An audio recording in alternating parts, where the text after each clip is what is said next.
There was a huge explosion at a mine in Mexico. And within 2 weeks, the mining company and the government sealed the mine with the body still in the mine.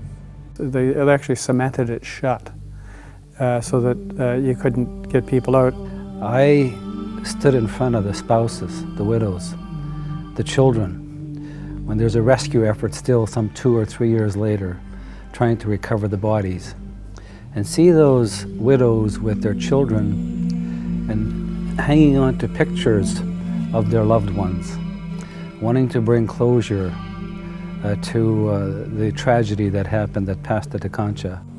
The leader of the union, Napoleon Gomez, called that industrial homicide and was leading an effort to get criminal charges brought against the company and those in government that were complicit.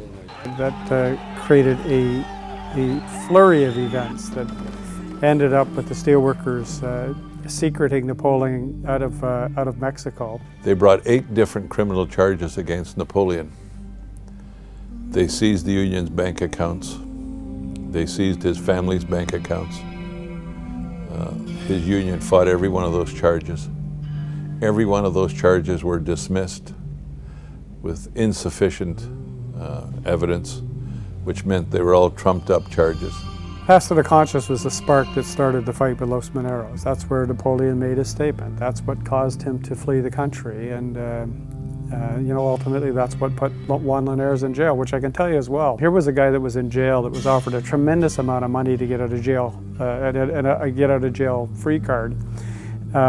And he turned it down. All he had to do to get the money was to renounce his union and his leader, and the guy had the courage not to do it. And he's a hero. This struggle has been possible because of the not only of the loyalty of our members in Mexico, but also from the international solidarity, and particularly and especially from the United Steelworkers.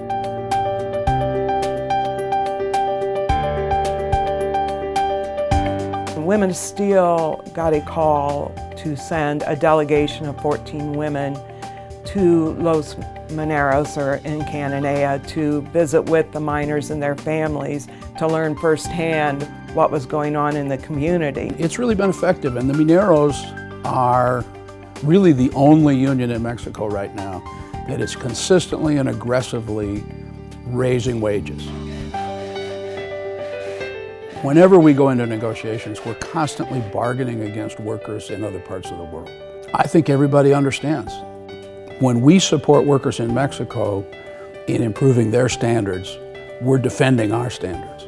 It's a story of our commitment to ensure that a union in another country didn't get crushed, and by doing so crushing the rest of the labor movement, which would ultimately probably serve to lower the floor in our country as well, as far as what we do.